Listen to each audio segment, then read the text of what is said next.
¿Cómo describe el lenguaje y los estilos de estos textos?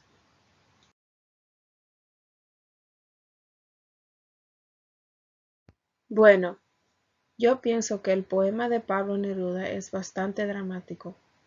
Pienso que su manera de escribir entretiene y también usa muchas metáforas. Me gustan sus palabras porque son dramáticas y le da un toque de fuerza y agresividad a su poema. Las palabras que usa hacen que el poema coja vida, le da vida a su poema, y casi puedo crear una imagen de lo que estaba ocurriendo. Me gusta leer lecturas un poco agresivas, que tengan palabras fuertes y que yo pueda crear una imagen en mi mente de lo que el autor está describiendo.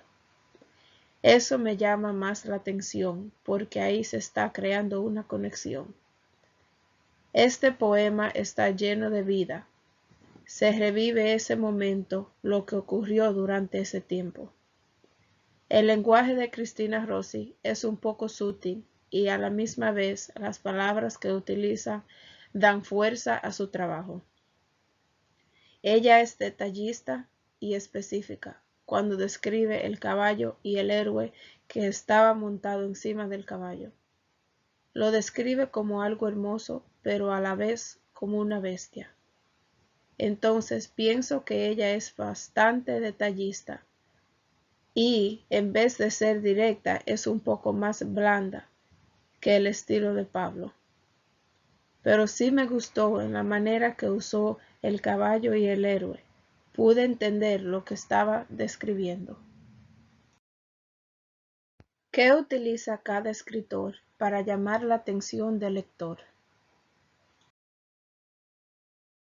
Para llamar la atención del lector, Pablo utiliza sus metáforas, pienso yo. Eso fue lo que a mí me llamó más la atención. Él es mucho más dramático que Cristina, y también las palabras que utiliza le trae otro ritmo a su escritura. Pienso que Cristina utiliza sus experiencias y la transforma en una escritura de detalles organizados en orden. Pienso que los dos tienen su manera única de llamar la atención del lector. La de Pablo es un poco más movida que la de Cristina, en sentido de que él es más agresivo que ella, no por ser hombre, sino por su manera de expresarse. ¿Qué tienen los textos que los identifican como textos políticos? Estos textos se identifican como textos políticos porque puedo ver el sufrimiento. También reflejan injusticias, humillaciones, muerte y se usan palabras que identifican agresividad, odio y miedo. Era un enorme caballo, con un héroe encima. Los visitantes y los numerosos turistas solían detenerse a contemplarlos. La majestuosidad del caballo, su tamaño descomunal, la perfección de sus músculos, el gesto, la cerviz, todo era motivo de admiración en aquella bestia magnífica.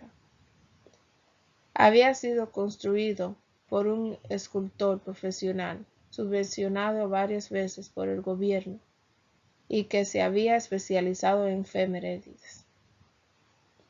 El caballo era enorme y casi parecía respirar. Sus magníficas ancas suscitaban siempre el elogio. Los guías hacían reparar al público en la tensión de sus músculos, sus curvas, el cuello, las mandíbulas, formidables. El héroe, entretanto, empequeñecía. La escritura de Cristina simboliza bastante. Es bastante representable en lo que ocurría en el gobierno y con la gente. También, como Pablo dice, y sobre los muertos dormidos, sobre los héroes inquietos, que conquistaron la grandeza, la libertad y las banderas.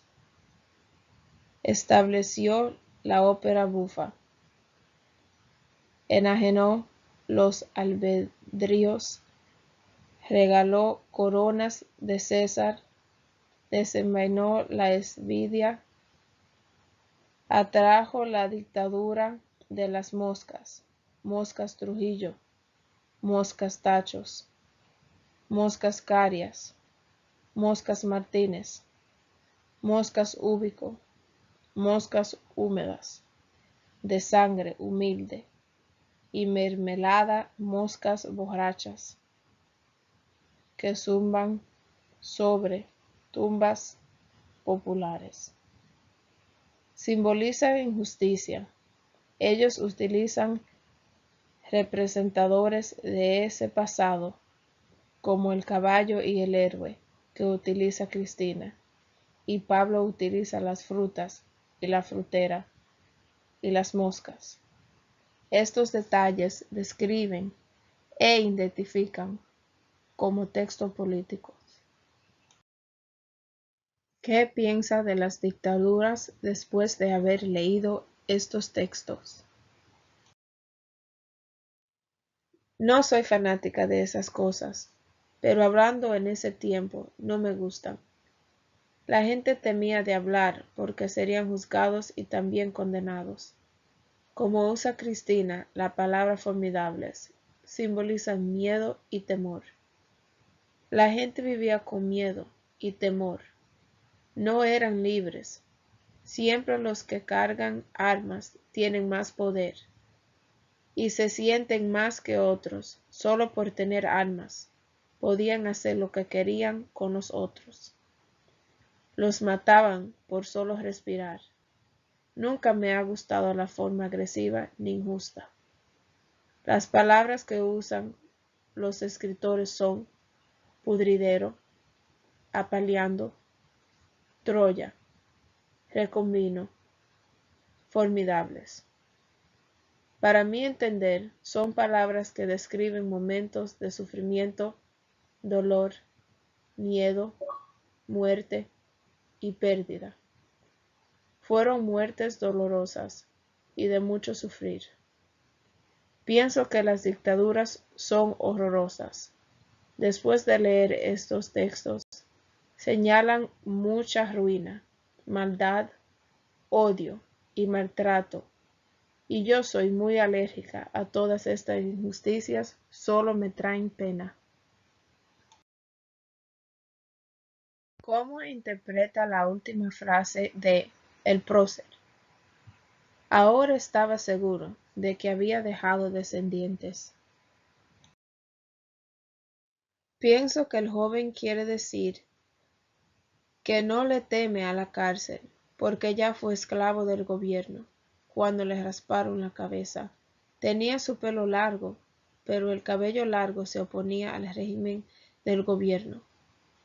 Él fue una vez esclavo del gobierno, y no estaba de acuerdo con él, porque se lo reclama cuando dice, ¿y si es injusto, no sería mejor cambiarlo? Digo, revisarlo un poco para que dejara de serlo. Para mi entender, pienso que tenían mucho en común. Unos de ellos están pasando por lo que ya el otro pasó. Ya había caminado por esa calle y ahora la está caminando el otro. Esto fue lo que pude entender de esta frase.